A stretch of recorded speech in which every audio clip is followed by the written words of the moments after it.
ऐसा क्यों होता है? क्यों डेबिट और क्रेडिट इक्वल होगा? और क्यों हमने एक तरफ असेट्स रखा है और एक तरफ कैपिटल और liability? Hello friends, I hope you are doing very well. आज हमारा जो टॉपिक है क्लास 11th में वो है accounting equation. One of the most important topic. Most important मैं इसलिए बोल रहा हूँ क्योंकि जो हमारी पूरी अकाउंटिंग है, जितनी भी अकाउंटिंग आप पढ़ोगे अपनी लाइफ टाइम में, वो सब टिकी हुई है इसी इक्वेशन में। जैसे कि साइंस के अंदर हम कहते हैं ना कि आइंस्टाइन ने बोला था कि E is equal to M C square. Physics जो है वो पूरी किस पे टिकी हुई है? E is equal to M C square. वैसे ही हमारी जो पूरी अकाउंटिंग है वो टिकी हुई है हमारी अकाउंटिंग इक्वेशन पे, जो कि आपने पढ़ी होगी, assets equals to liabilities plus capital. ये जो इक्वेशन है इसी से हमारी पूरी अकाउंटिंग चलती है। आज हम सीखने वाले कि अकाउंटिंग इक्वेशन बनी क्यों, ये इस तरह से क्यों दिखती है, असेट्स इधर क्यों है, लाइबिलिटी इधर क्यों है, कैपिटल इधर क्यों है, और ये दोनों इक्वल क्यों होंगे। ये सब सीखने के बाद इसी के बेसिस पे हमें क्वेश्चन भी सॉल्व करेंगे। तो प्लीज आप इस वीडियो में लास्ट तक बने रहो। जैसा कि आपको पता होगा कि हम जो अकाउंटिंग कर रहे हैं वो अकाउंटिंग हम किसके लिए कर रहे हैं? हम अकाउंटिंग कर रहे हैं बिजनेसेस। बिजनेस जो होता है हम उसके लिए अकाउंटिंग करते हैं। तो ट्रांजैक्शंस के अलावा बिजनेस और कुछ नहीं। तो बिजनेस के अंदर होता क्या है? बेसिकली ट्रांजैक्शन होता है। बिना ट्रांजैक्शन के क्या बिजनेस सरवाइव कर सकता है? जिस तरह से हमारी बॉडी के अंदर ब्लड फ्लो कर रहा है, उसी तरह से बिजनेस के अंदर जो फ्लो होता है वो किसका फ्लो होता है? ट्रांजैक्शन का फ्लो होता है। यानी कि आप जैसे ही बिजनेस लगा रहे हो आपके ट्रांजैक्शन शुरू हो जाते हैं।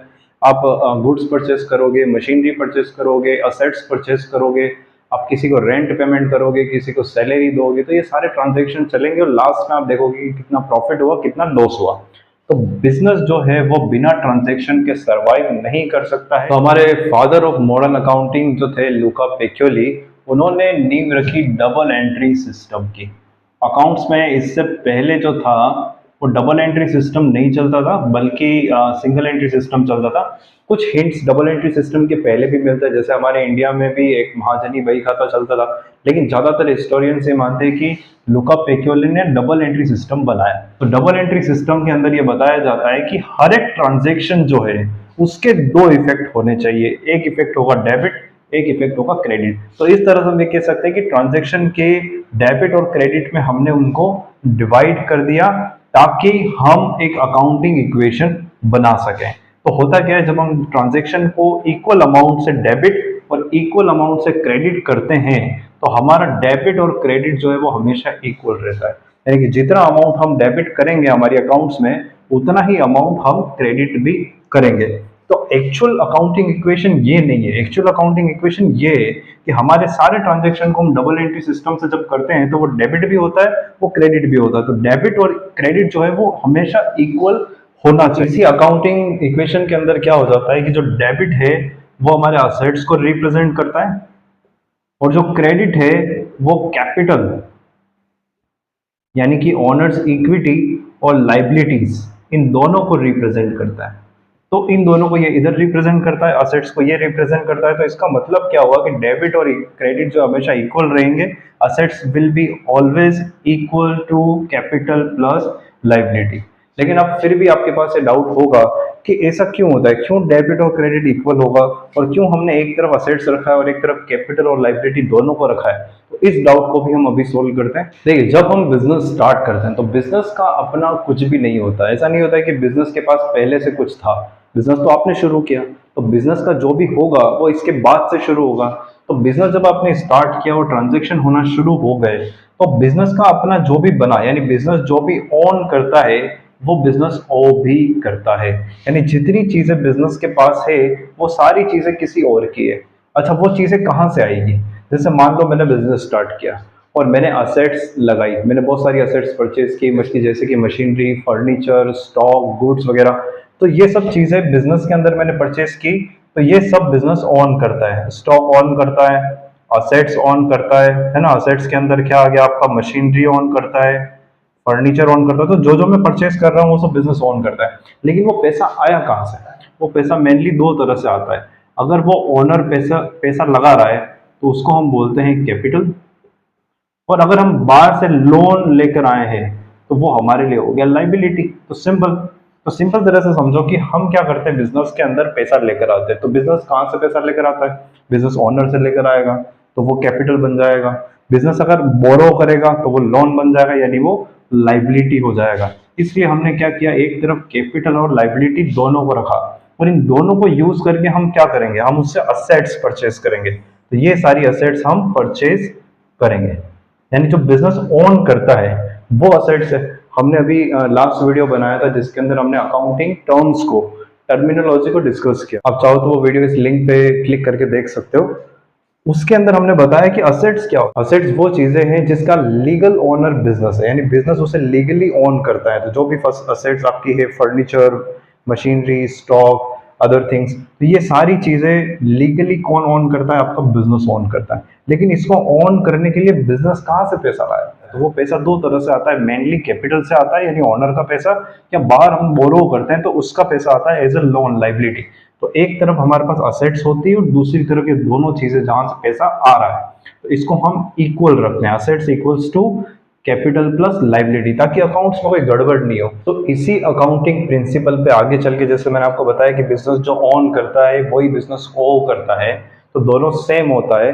अगर आप इसके बारे में एक फिलोसॉफिकल वीडियो देखना चाहते हो, मैंने पहले एक वीडियो बनाया था जिसके अंदर मैंने बताया था कि कहाँ से ये अकाउंटिंग इक्वेशन आई, इसके अंदर कौन सी फिलोसॉफी है, क्या हमारे रिलीजन में, हमारे स्क्रिप्चर्स में कहीं ये मेंशन है, या कहाँ से ये इंस्पिरेशन कहाँ से ली लोगों ने। तो अगर आप वो डिटेल्ड वीडियो देखना चाहते हो तो आप प्लीज़ इस बटन पे क्लिक करो और उस डिटेल वीडियो को देखो। कुछ छोटे मोटे एग्जाम्पल लेके देखते हैं उसको कैसे सॉल्व करना है। फॉर एग्जाम्पल, अगर आपने बिजनेस के अंदर लोन लिया है, मान लो बिजनेस स्टार्ट कर रहे हो, आपके पास कोई पैसा नहीं है तो आपने लोन लिया है। तो मान लो आपने लोन लिया है, तो लोन आपने लिया है 5 लाख रुपए का। तो 5 लाख रुपए का लोन आपके पास कैसे आएगा, या तो बैंक अकाउंट में आएगा या कैश में आएगा। तो बैंक में मान लेते हैं हमारे पास 5 लाख का लोन आ गया, इक्वल टू लोन हमारे लिए क्या है, एक लाइबिलिटी है, तो वो लाइबिलिटी बन जाएगा, कैपिटल हो जाएगा 0। तो इस तरह से हमें अकाउंटिंग इक्वेशन को करना है। मान लो लोन लेने के बाद आपने सोचा कि नहीं कुछ पैसा कम पड़ रहा है, हम बिजनेस में खुद कुछ पैसा लगाते हैं, कैपिटल भी लगाते हैं। तो आपने क्या करा, कैपिटल इंट्रोड्यूस की, बिजनेस में कुछ इन्वेस्ट किया। आपने अगेन क्या किया, 2 लाख रुपए को बिजनेस में लगाया, यानी बैंक से या बैंक के अकाउंट में डिपॉजिट किए। तो 2 लाख आपने क्या करा, लगाए, तो बैंक से हमारा बैलेंस बढ़ जाएगा 7 lakhs, और वही पैसा 5 लाख तो लाइबिलिटी है और 2 लाख आपका हो गया कैपिटल, यानी वो इक्वेशन में मैच करेगा, इधर 7 lakhs, इधर 5 lakhs लाइबिलिटीज और 2 lakhs कैपिटल, यानी दोनों तरफ 7 lakhs। हम एक फुल लेंथ क्वेश्चन करेंगे जो कि आपको एनसीईआरटी की बुक में गिवन है, क्वेश्चन नंबर 9। तो आपकी स्क्रीन पे क्वेश्चन नंबर 9 जो कि एनसीईआरटी से है वो आपको दिख रहा होगा। तो इसके अंदर फर्स्ट ट्रांजेक्शन क्या दे रखा है, इसके अंदर फर्स्ट ट्रांजेक्शन दे रखा है ए बिजनेस स्टार्टेड विद कैश, यानी आपने क्या किया, बिजनेस को स्टार्ट किया विद कैश, कैश लगाया बिजनेस में, बिजनेस स्टार्ट हुआ। तो यहाँ पे आपका क्या आएगा, ट्रांजेक्शन के अंदर कॉलम में आपको लिखना है business started with cash. Cash आपने क्या करा, बिजनेस स्टार्ट कर दिया। तो असेट के अंदर आपके पास कौन सी असेट आ गई, कैश आ गया।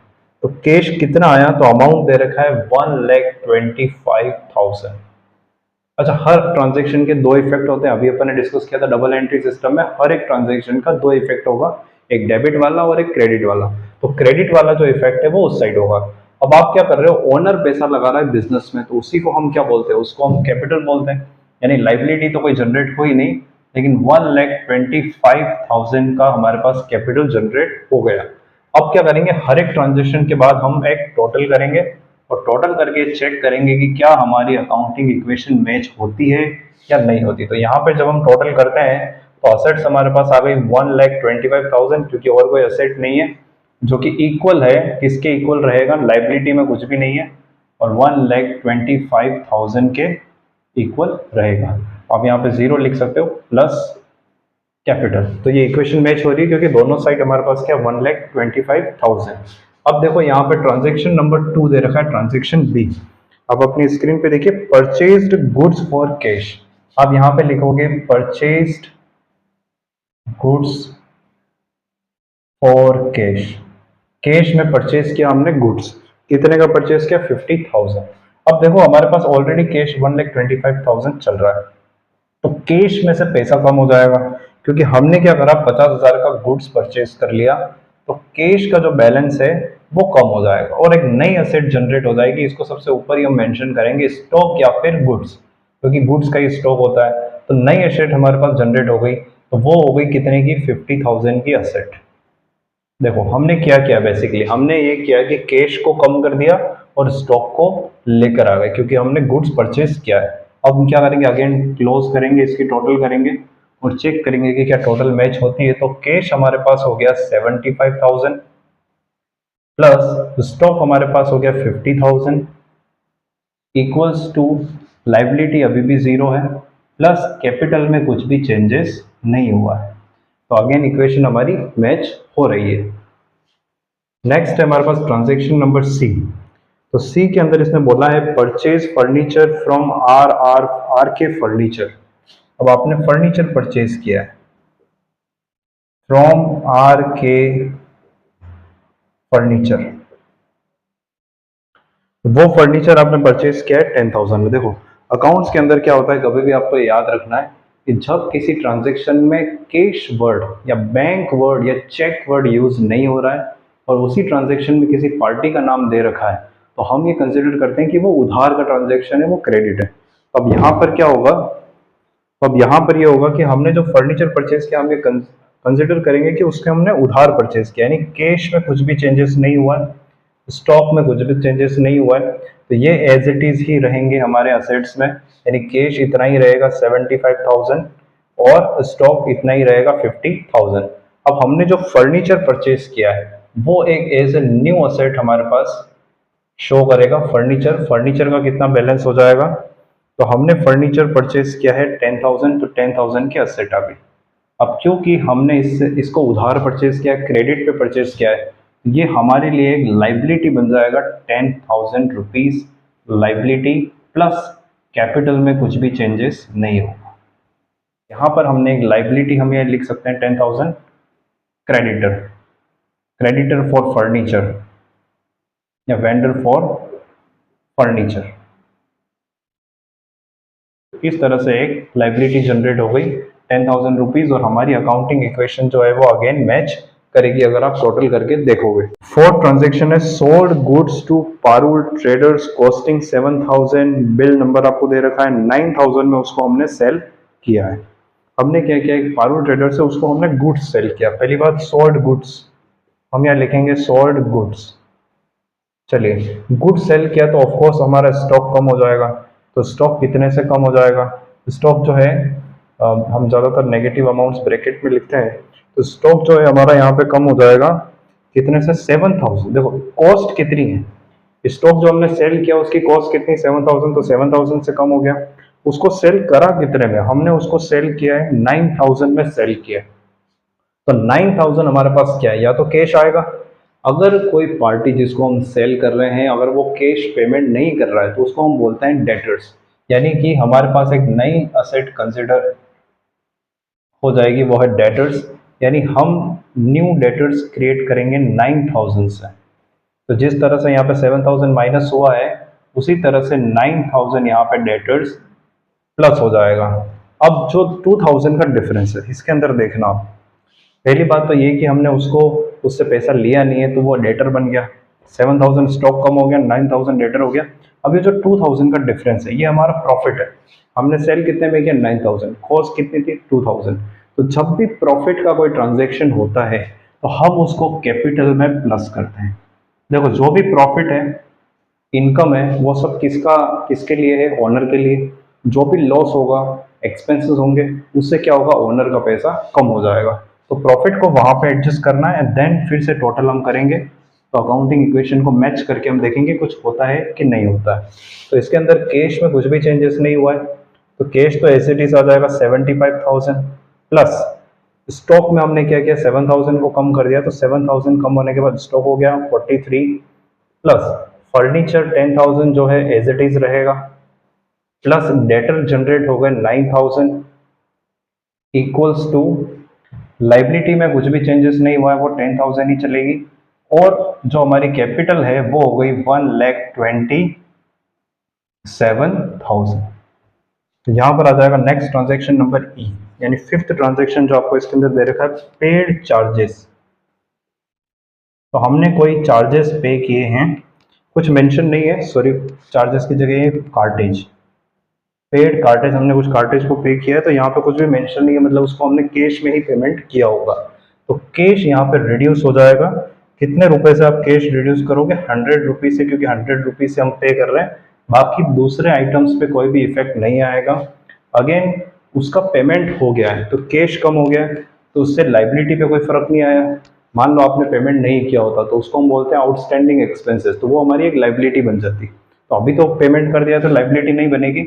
अगेन एक एक्सपेंस हुआ है, तो एक्सपेंस से हम क्या करते हैं, यहाँ पे हमारी कैपिटल को कम करते हैं, क्योंकि सारा लॉस किसको होगा? ओनर को ही होगा। बिजनेस जो चला रहा है उसी को सब लॉस और प्रॉफिट होगा।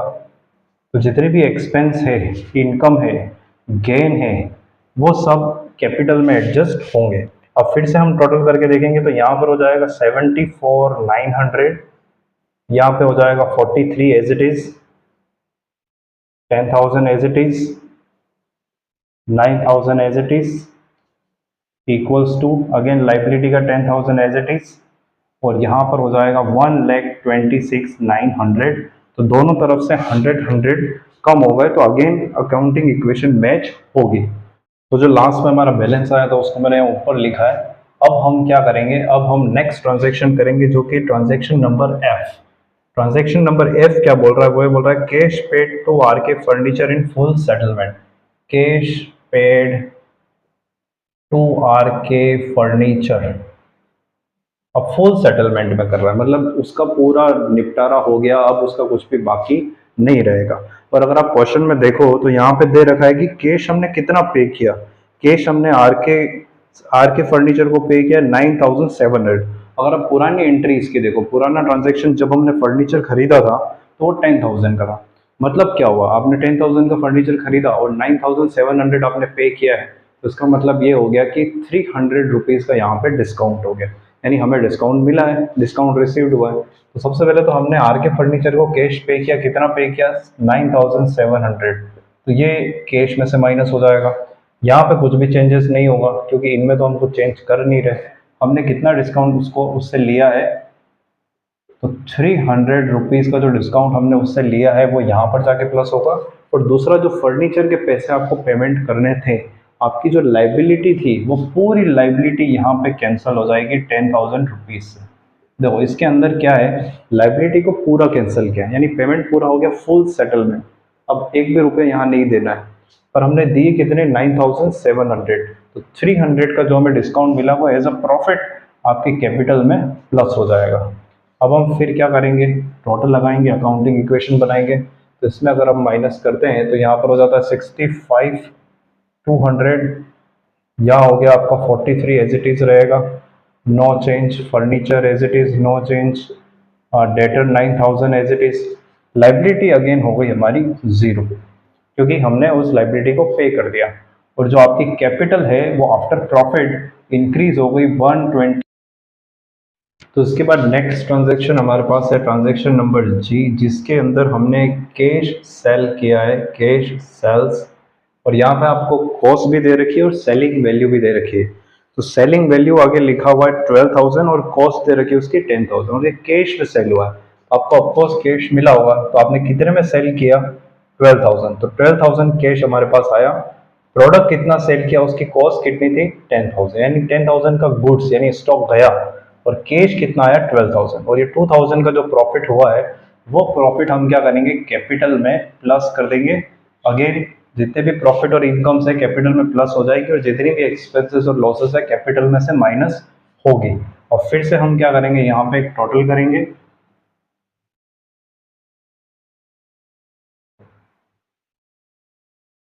टोटल यहाँ पर हो जाएगा 77,200, यहाँ हो जाएगा 33,000 स्टॉक, प्लस हमारा हो गया फर्नीचर 10,000 एज इट इज, और यहाँ पर हो जाएगा डेटर 9,000 एज इट इज। उसके बाद liability zero again as it is, और उसके बाद कैपिटल आपकी इंक्रीज हो जाएगी 129,200।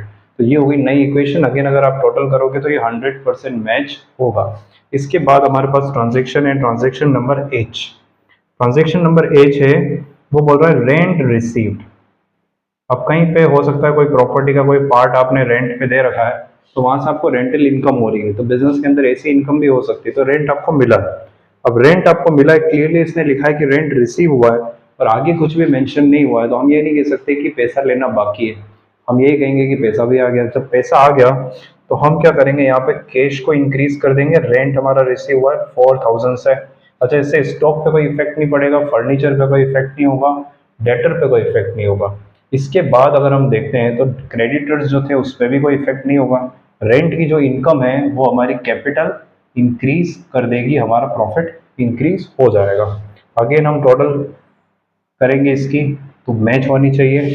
तो यहाँ पर हो गया 81,200, यहाँ पर हो जाएगा plus 33,000 stock plus 10,000 furniture plus debtor 9,000 equals to zero liability plus 133,200 capital. इसके बाद लास्ट ट्रांजैक्शन इस क्वेश्चन के अंदर दे रखा है वो है cash withdrew for personal use.